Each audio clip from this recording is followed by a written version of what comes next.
Bonsoir, un dernier journal des présidentielles qui commence bien évidemment avec la toute dernière ligne droite des deux candidats.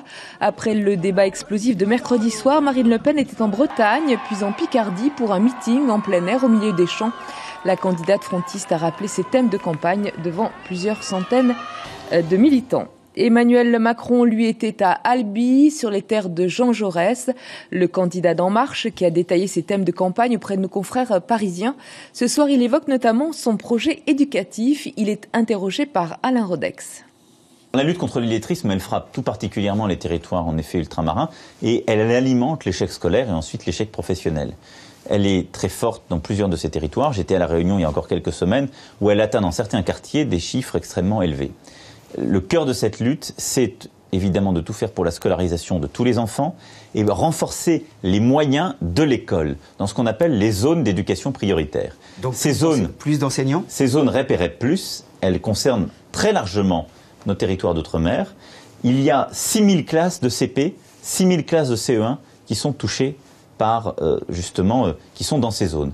Eh bien, pour ces 12 000 classes, nous diviserons le nombre d'élèves par 2 par classe. Qu'est-ce que ça veut dire concrètement ? On ramènera à 12 élèves par classe. Et un invité surprise dans cette campagne à 2 jours du second tour, Laurence. Oui, il avait déjà exprimé sa préférence au premier tour, mais cette fois, Barack Obama s'est exprimé par vidéo pour manifester son soutien à Emmanuel Macron.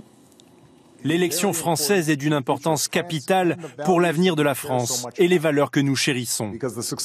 Parce que la réussite de la France importe au monde entier, parce que cette élection est trop importante, je veux que vous sachiez que je soutiens Emmanuel Macron pour aller de l'avant.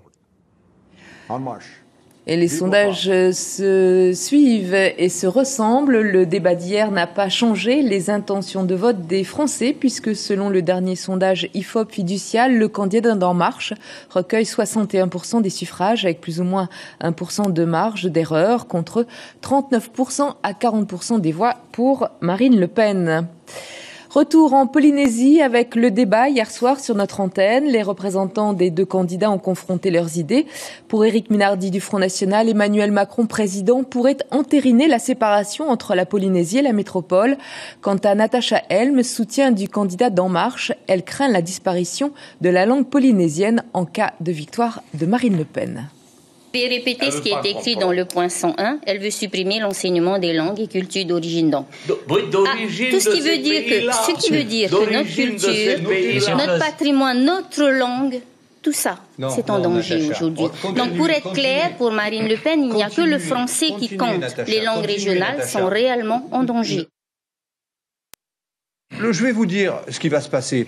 C'est qu'Emmanuel Macron, à terme, il va larguer le Pacifique. Il va le larguer. Vous savez pourquoi ? Parce qu'aujourd'hui, de toute façon, quand on dit en Algérie que la colonisation est un crime contre l'humanité, chez lui, au sein de la gauche française déjà, il y a pas mal de gens qui aimeraient nous larguer.